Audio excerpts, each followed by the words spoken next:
Les amis, ravi de vous retrouver aujourd'hui pour une nouvelle vidéo. J'espère que vous allez bien, moi ça va super et aujourd'hui on se retrouve pour le 13e épisode de notre série sur les mercatos des clubs de Ligue 1 et aujourd'hui on va parler de Toulouse, le dernier champion de la Coupe de France. On va revenir sur la saison dernière avant de se projeter sur le mercato. Alors sur la saison dernière, Toulouse était promu en Ligue 1, ils avaient été champions de Ligue 2 sur la saison 2021-2022, un champion qui n'avait pas fait dans le détail, un meilleur attaque de l'histoire de la Ligue 2, voilà un show offensif avec des joueurs comme Van Den Bomen par exemple qui s'était vraiment illustré en Ligue 2 et donc on avait hâte de voir cette équipe de Toulouse s'illustrer en Ligue 1 et on se demandait ce qu'elle allait donner. Alors Toulouse c'est un club qui est très innovant, c'est un club qui est vraiment dans l'air du temps, hein. Il y a une grosse utilisation par exemple de la data, je sais que ça recrute énormément dans des championnats assez marginalisés, j'ai envie de dire des championnats assez lointains pour nous, hein, en tout cas qui suivons le football des 5 grands championnats, mais c'est vrai que eux ils vont vraiment aller chercher dans des championnats exotiques, ils vont vraiment chercher dans des championnats que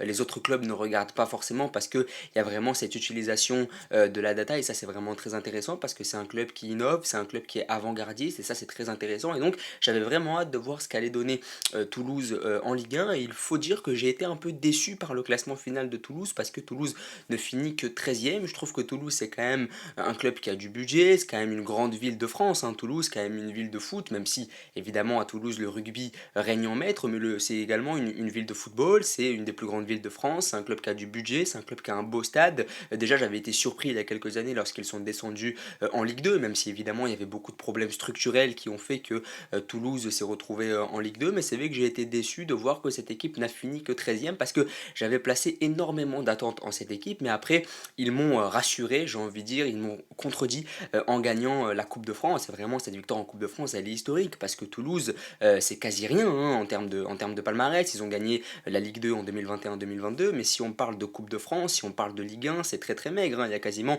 aucun trophée sur le 21e siècle, si ce n'est la Ligue 2. Vous me corrigerez, amis toulousains, mais je pense qu'en termes de palmarès, Toulouse, ça reste quand même assez maigre. C'est pas un des gros clubs du championnat de France, et c'est vrai que j'ai été assez déçu par le fait que Toulouse finisse 13e. J'ai été déçu il y a quelques années lorsqu'ils sont descendus, même si, comme je le dis, c'était dû à beaucoup de problèmes structurels. Mais c'est vrai que en Coupe de France, par contre, on ne peut absolument rien dire. Toulouse a vraiment été exceptionnel. Ils ont vraiment réussi à gagner cette Coupe de France d'une très bonne manière, surtout sur la finale face à Nantes où ils ont vraiment illustré tout leur talent. Et c'est pour ça que ça entraîne une certaine frustration. Parce que quand tu vois le niveau qu'ils ont affiché, par exemple, sur la finale, en ne laissant aucune chance au FC Nantes, en les écrasant avec des joueurs comme Shaibi, comme Abourlal, comme Dalinga, qui sont des joueurs de très grande qualité, je me suis dit pourquoi est-ce qu'en championnat ils n'auraient pas pu aller chercher un top 10 et je pense vraiment que ça va être l'objectif de Toulouse sur la saison prochaine. Comme je l'ai dit, il y a une grosse utilisation de la data, il y a un club qui travaille bien, il y a un club qui va chercher des profils de joueurs très intéressants, des joueurs méconnus qu'ils arrivent à faire éclore. Par exemple, Van Den Bomen, ça a été un coup de maître,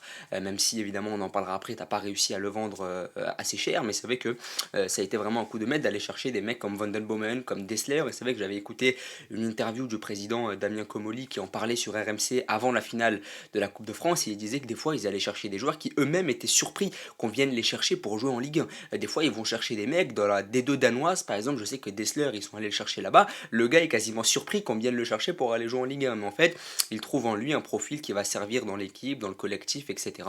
Alors que le joueur lui ne se doute même pas qu'il a le potentiel finalement pour jouer en Ligue 1 donc c'est assez extraordinaire, le joueur est même pas au courant qu'il peut jouer en Ligue 1, c'est un club qui vient le chercher qui lui dit oui t'as les qualités pour le faire, viens et ça c'est grâce à la data et c'est absolument exceptionnel évidemment. Ils ont perdu Philippe Montagnier qui a été remercié, je trouve ça assez surprenant même si on peut le comprendre parce qu'il y a peut-être une volonté aussi de marquer un certain point de rupture mais c'est vrai que c'est lui qui t'a ramené en Ligue 1, c'est lui qui t'a fait gagner la Coupe de France, j'avais l'impression que dans le vestiaire, ça se passait plutôt bien, donc j'ai été assez déçu, assez surpris d'entendre que Philippe Montagnier, qui est quand même un très bon coach, hein, qui a fait des très belles choses du côté de la Real Sociedad, qui a fait des très belles choses du côté de Rennes également, j'ai été assez déçu de voir qu'il a été limogé, mais finalement tu vas le remplacer par un nouveau coach, on en parlera juste après, ce qui justifie un peu le fait qu'il soit parti, parce qu'il y a aussi une volonté de régénérer un peu le staff technique, etc. Et peut-être que Philippe Montagnier était arrivé au bout d'une aventure avec cette victoire en Coupe de France. m'excuserez pour, pour l'alarme qui a sonné, ce sont les aléas du métier malheureusement. On va parler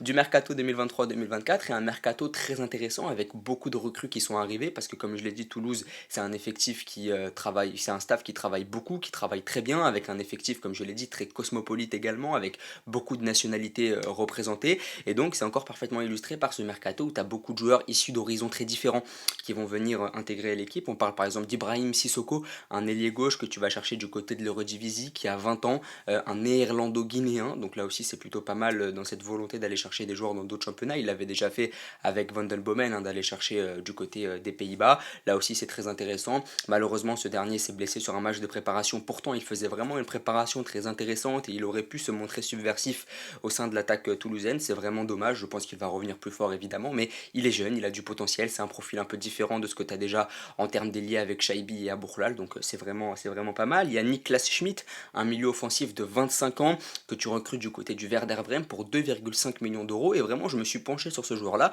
et c'est un joueur vraiment très intéressant et 2,5 millions quand on connaît le marché actuel c'est vraiment une très bonne affaire parce que du côté du Werder de Bremen il a fait des choses très intéressantes, il a joué notamment avec Niklas Füllkrug, hein, l'attaquant de la sélection allemande, c'est un joueur qui a fait ses classes en jeunes aussi avec la Mannschaft, qui s'est montré très intéressant notamment chez les jeunes, donc c'est un joueur qui a vraiment du potentiel, qui a de la qualité.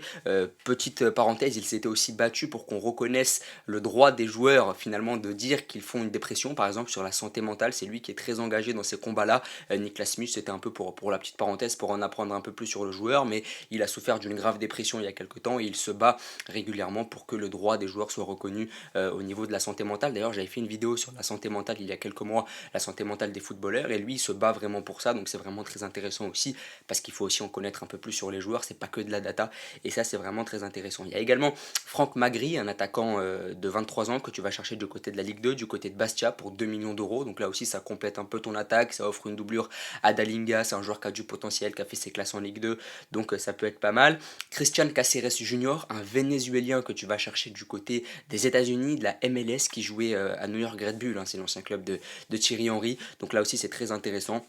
1 million d'euros, très très bonne affaire, voilà un milieu central, donc vraiment pas mal, il va venir t'apporter quelque chose. Je sais que c'est un joueur qui prend beaucoup de cartons jaunes, mais c'est un joueur qui est très agressif dans le milieu de terrain, mais qui est polyvalent, qui peut jouer 6, qui peut jouer 8, qui peut jouer 10, et qui connaît sa première aventure sur le vieux continent, mais en tout cas c'est très intéressant d'aller chercher ces joueurs aussi avec du charisme, hein, avec de la combativité, de l'énergie qui vont t'apporter quelque chose de nouveau, parce que tu as quand même perdu beaucoup au milieu de terrain, on en reparlera après, mais tu as perdu Van den Bomen, tu as perdu Spearing, tu as perdu De Jager, donc il va falloir régénérer un peu ce milieu de terrain, et avec ce genre de joueurs de caractère sud-américain, etc., ça peut être vraiment très intéressant. Au niveau de la jeunesse, César Gelabert, 20 ans, qui est formé du côté du Real Madrid, 22 ans plutôt, il a 22 ans, il est formé du côté du Real Madrid, il a joué jusque-là en D2 espagnol, et là aussi c'est très intéressant, tu prends un profil technique, un joueur qui a du potentiel, qui a du talent, qui a de la qualité, qui est formé dans une bonne école, en l'occurrence l'école du Real Madrid, donc ça peut être pas mal aussi dans le milieu de terrain, peut-être même sur les côtés pour le développer. Il est prêté, donc ça peut être pas mal. Et puis, comme tu as perdu ton gardien avec Maxime Dupé qui est parti du côté d'Anderlecht, t'en as pris un autre avec Alex Dominguez qui vient en provenance de Las Palmas, libre, 24 ans, un gardien espagnol. Donc voilà, on va voir ce que ça va donner. Alex Dominguez, bon, je ne sais pas, je ne connais pas assez le joueur, mais ça peut être intéressant aussi vu que tu as perdu Maxime Dupé. Il y a aussi des promotions en équipe première, il y a des jeunes aussi qui vont monter en équipe 1. Voilà, ça va être aussi intéressant d'incorporer des jeunes joueurs parce que Toulouse, c'est aussi un club qui dispose d'un bon centre de formation. Donc ça va être intéressant à suivre la saison prochaine.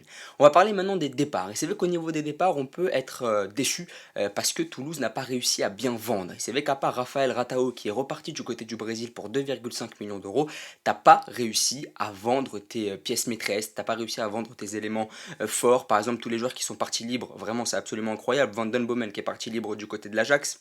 Spearings qui est parti libre du côté de Lens, Dupé qui est parti libre du côté d'Anderlecht, Iley qui est parti libre du côté de Watford, De Jager du côté de Charlotte en MLS, donc tu as perdu tous tes éléments les plus forts, j'ai envie de dire, libres, ils sont partis libres sans en avoir tiré aucun bénéfice, donc ça c'est vraiment très décevant parce que je pensais vraiment que Van den Bomen, Spearings, t'allais vraiment tirer une certaine somme, t'allais pouvoir les prolonger pour pouvoir mieux les vendre, et finalement tous ces joueurs-là sont partis libres, donc c'est vraiment frustrant quand tu sais tout ce que ces joueurs-là ont apporté au club, surtout pour Van den Bomen qui repart du côté de l'Ajax. j'aurais vraiment aimé qu'il tire une petite somme de ce joueur-là. Même Spearing, ce qui part à Lens, qui est un club concurrent, qui est un club de Ligue 1, j'aurais aimé quand même qu'ils en tirent une certaine somme. Maintenant, les contrats sont arrivés à terme, les joueurs n'ont pas voulu prolonger pour assurer l'avenir financier du club, c'est un peu dommage, surtout que là, tu perds vraiment beaucoup de joueurs. Oui, Toulouse recrute bien, oui, Toulouse travaille très bien sur le mercato, notamment grâce à la data, mais le foot, c'est pas que de la data, c'est aussi un effectif qui sait cohabiter. Et si tu perds 6-7 éléments forts sur le plan humain, dans le vestiaire, ça va être très compliqué de régénérer tout ça va être très compliqué de recréer une nouvelle cohésion de groupe,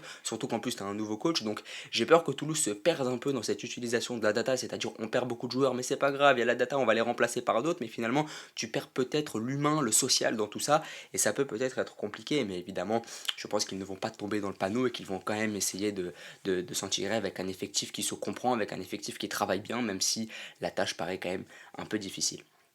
Le coach, maintenant, Carles Martinez Novel, un jeune coach de 39 ans. Alors, je me suis intéressé rapidement à son parcours et c'est un parcours qui est très intéressant. Il a coaché notamment les jeunes du Barça, il a coaché les jeunes de l'Espagnol Barcelone, il a aussi coaché du côté du Qatar. Donc, c'est un entraîneur qui a vraiment cette habitude de travailler avec les jeunes. C'est naturel pour lui de parler aux jeunes, de leur apprendre le football, de voilà, leur apprendre les bases, etc. Et ça, c'est vraiment très intéressant quand on sait que Toulouse dispose d'énormément de jeunes joueurs, mais surtout, il parle plusieurs langues. Il parle l'anglais, il parle l'espagnol, il parle le français couramment. Il est déjà très apprécié dans le vestiaire parce qu'il faisait partie du staff de Philippe Montagnier. Il a été promu numéro 1, donc juste après lui, ça a été finalement logique qu'il soit promu numéro 1 après le départ de Philippe Montagnier. Toulouse n'a pas décidé d'aller chercher un autre coach, ils ont directement promu Martinez Novel, et c'est vrai que c'est un coach qui est très apprécié par les joueurs, qui a une approche très humaine, et ça peut être vraiment intéressant. En plus, c'est un jeune coach qui est dans l'air du temps, qui est très éveillé à la data, aux nouveaux préceptes de jeu du football, et ça peut vraiment marquer un certain point de rupture avec Philippe Montagnier, qui était peut-être un peu plus de la vieille école. Et c'est vrai que Novell, c'est un jeune coach qui, comme je l'ai dit, qui est très apprécié, qui a déjà bossé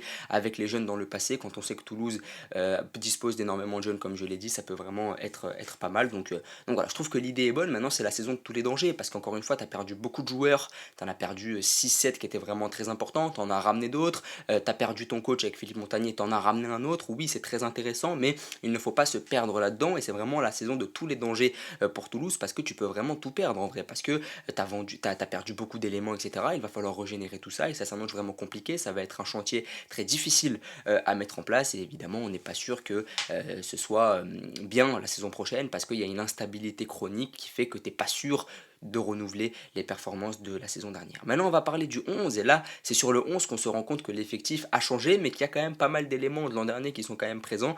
Dans les buts, par exemple, il y a Haug qui peut prendre la place de Maxime Dupé. Comme je l'ai dit, il y a aussi Alex Dominguez, il y a aussi Restes qui est très intéressant. Reste, je sais pas comment on le prononce, mais en tout cas, tu as quand même 3-4 bons gardiens, tu as 3-4 gardiens qui peuvent vraiment se tirer la bourre et qui peuvent vraiment installer une concurrence saine, et à la fin, tu mettras le meilleur. Mais je pense que c'est Haug qui part vraiment pour être titulaire. Dessler à droite. Pour l'instant, il n'est pas parti. Il était annoncé du côté de Rennes. Je l'avais évoqué dans l'épisode 1 sur Rennes. Pour l'instant, il est encore là. Donc, s'il est là, je le mets. Ensuite, dans l'axe, Rouault et Nicolaisen. C'est une charnière qui a vraiment marché la saison dernière. Mais tu as aussi Logan Costa qui avait marqué un doublé, je crois, en finale de la Coupe de France. Donc, là aussi, tu as une rotation à 3 qui peut se mettre en place. Donc, tu as une charnière qui a bien fonctionné l'année dernière. Et c'est ta garantie de stabilité dans toute cette instabilité, finalement, que connaît Toulouse. Suazo à gauche, le Chilien, que j'aime beaucoup, qui est là aussi une valeur sûre, mais ensuite au milieu de terrain, tu as tout changé. Tu dois absolument tout changer parce que tu as perdu tes trois éléments, tes trois flamands du milieu de terrain, donc là aussi il va falloir régénérer tout ça. Caceres Junior, Sierro et Schmidt. Voilà, ça peut être intéressant. Maintenant, c'est des nouveaux joueurs, donc il va falloir qu'ils s'entendent. À part Sierro qui était là avant, mais ça fait pas très longtemps qu'il est là non plus, donc il va falloir également qu'il incorpore les autres. Mais Caceres Junior, j'y crois vraiment. Je trouve que c'est un joueur vraiment intéressant, la jeunesse, la fougue. Et puis Schmidt, il a fait des belles choses du côté de la Bundesliga. C'est un joueur d'expérience qui peut apporter beaucoup dans la création offensive, donc c'est vraiment pas mal. Et puis devant, Shaibi, Abourlal, qui était déjà là l'année dernière et qui sont vraiment des jeunes joueurs qui ne sont pas annoncés sur le départ. Le président de Toulouse a dit qu'il allait les conserver, donc c'est très intéressant. Et puis devant, Dalinga en numéro 9, je trouve que c'est un 9 de grande qualité, qui a vraiment du talent, qui peut marquer sa dizaine, voire sa quinzaine de buts, parce que c'est un attaquant qui a de la qualité, on l'avait vu en Coupe de France, notamment l'année dernière. Donc voilà, tu t'en sors avec une équipe où oui, il y a beaucoup de recrues, notamment au milieu de terrain, où tu vas devoir remodeler tout ça, mais il y a aussi de la stabilité, notamment au poste de défenseur central, notamment au poste de numéro 9, où vraiment tu as des valeurs sûres qui étaient déjà là avant, et là ça peut vraiment être pas mal. Après, tu as aussi beaucoup de joueurs sur le banc, donc voilà, Toulouse a quand même une bonne équipe, il y a une vraie instabilité, mais il y a aussi des joueurs qui étaient là avant et qui pourront intégrer les nouveaux, donc il y a aussi un bon mélange. Les objectifs de Toulouse pour la saison prochaine, je pense que l'objectif de Toulouse c'est clairement de faire un top 10. Ça va être compliqué parce que comme je l'ai dit, il y a une certaine instabilité, c'est la saison de tous les dangers, il y a aussi la Ligue Europa que Toulouse va devoir disputer, donc il va falloir un peu être confronté à tous ces défis-là, ça va être dur de jouer la Coupe d'Europe et en même temps essayer de viser un top 10, je pense qu'il va falloir sacrifier un des deux parce que tu n'as pas l'effectif encore pour le faire, tu n'as pas la stabilité qu'il faut, j'ai envie de dire, tu n'as pas l'expérience qu'il faut parce que c'est aussi un effectif très jeune, un effectif très cosmopolite, donc il va falloir un peu faire avec tout ça. En Ligue Europa, je n'y crois pas vraiment. Je ne pense pas que Toulouse ait les armes pour aller en 16e, en 8e. Je pense que ça va être compliqué. Maintenant, j'ai envie d'y croire, mais je pense que ça va être dur. Par contre, pour un top 10 en Ligue 1, j'y crois vraiment. Je pense que c'est un effectif qui a la qualité pour viser un top 10. Je le disais pour Brest hier, je le dis pour Toulouse aussi aujourd'hui. Je pense que c'est vraiment des effectifs qui peuvent viser un top 10. Je trouve que 13e avec l'effectif que tu as, c'est quand même trop peu. Et là, maintenant que tu as engrangé de l'expérience en Ligue 1, je pense vraiment qu'un top 10, c'est vraiment envisageable pour Toulouse. N'hésitez pas à me dire ce que vous en pensez, à vous abonner, à liker et à partager. Merci beaucoup.